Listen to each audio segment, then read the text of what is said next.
Welcome to CBR TV. I'm Jonah Weiland on the CBR yacht in San Diego. The law has arrived. Olivia, Karl Urban, the stars of the new DREDD 3D film, are here with me. Thank you guys very much for coming out. Now, last week we did an interview with John Wagner, and I don't know if you know this, but John Wagner has been vocally dissatisfied with the first DREDD film. And so we asked him about what he thought about you guys. And he's a really honest guy. And he said, you are a great DREDD that is a true representation of the character. And what the word he used for you is you excelled as Judge Anderson. Wow, yeah. And I'm curious, let's start with, were you guys familiar with these characters at all as kids? Did you read any of this stuff? Yeah, I started reading the comics when I was about 17 years old. So, you know, I had quite a bit of background knowledge. And then when I read Alex Garland's script and saw that it was really faithful to what Wagner had created, I knew that this was something I wanted to be a part of. This is a viscerally violent film. Did it ever get to you guys on the set? It didn't get to me because, you know, some of that is post-production magic. And of course, it's not real. Sure. And on the day, it's easier to tell that it's not real. Sure. Hopefully, in the film, you can't tell that No. it's not real. So. No. What about you? Did any of it get to you or anything like that? The killing, the massive amounts of killing? I had to keep on thinking happy thoughts. Go to your happy place? Yeah, Penguin, that was my happy place. All right, who is Judge DREDD for you and who is Judge Anderson for you? What's your impression of these characters? Well, I think that Cassandra Anderson she was an amazing character to play and a character that I became so endeared to. And she's just a woman who triumphs against all adversity. She's an orphan, she loses her parents, she has this dream of being a judge and she just can't quite pass the test. It's most of what she strives for in her life and yet she can't attain it. So she's really up against so much. And I loved playing her in the film because she has a real arc.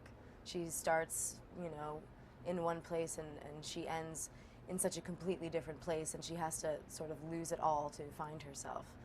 And of course I'm talking about Anderson as she exists in this script, in this story, but I also love how she exists in the comic world as a whole.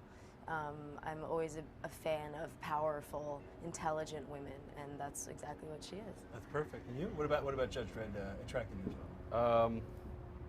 Well, I mean, primarily my association with, you know, the comics. You know, DREDD is a uncompromising hard bastard. He is a representative of the law in this dystopian society where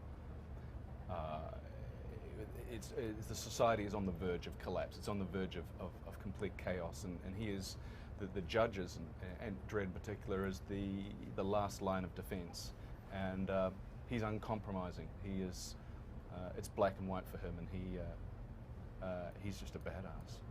You've got this gun in the movie, The Lawgiver. And I'm wondering about you as an actor. Are we leaving port here? It's getting a little rocky. Where are you taking us? We're going to Mexico, man. We may not come back. Hell. But talk about, are you okay? Yeah, keep going. Okay, talk about The Lawgiver and that gun, because that's a big part of who DREDD is. And as an actor, do you have to have like a relationship with the gun? How does that work? Yeah, you know, not an inappropriate relationship. Yeah, no, sure. I get where you're coming from. You know, that was the cool thing about this movie is we had this really awesome team working with us that were ex-military, and they kind of really put us through our paces. They trained us up with the weapons, and there was one point, and kids, don't try this at home. What we did was they trained us up with these airsoft pistols, which were replicas of the Lawgiver that we use. They had us do tactical maneuvering through the sets the way military personnel would. And then the cool thing was they had members of the stunt team in the sets, and we had to go in there and clear the rooms, and we were shooting at them and they were shooting at us. And it was awesome, just really. It's like pure tactical immersion. Really? Yeah, it's like what you fantasize about when you're a kid. It's like you're in laser the tag, full but costume to another level. To a whole nother level. It's like laser tag with production designs. And you know, I thought it was very interesting that when 2000 AD sold the rights to this film, one of the requirements for another film to be made, the mask had to stay on. Mm-hmm. And I'm curious for you as an actor. I mean, as an actor, actors, the face, the person is very important. curious for you how you adjusted to that. Was there ever a moment you said, yeah, maybe this isn't the right role for me? No, look, in my initial meeting with Alex and Alon and Pete and Andrew, they said, look, you're aware that Dredd doesn't take his helmet off. And I'm like, yeah, I've read the script, and by the way, I wouldn't be here taking this meeting if I'd have read the script and he did take his helmet off. We were all on the same page right from the get-go, and you know, I feel so happy with the way that it's turned it out, and particularly I feel happy for the long-term fans of Dredd. This is the movie that they've waited for and richly deserved for the last 35 years. And maybe they'll get another one and another one after that? Well, you know, we're at the point where we're releasing this film. We're really proud of it, and you know, for me, it's not our film anymore. It's the audience's film. So if they embrace it and like it and dig it, well, you know, yeah, sure, we would love to come back and make more.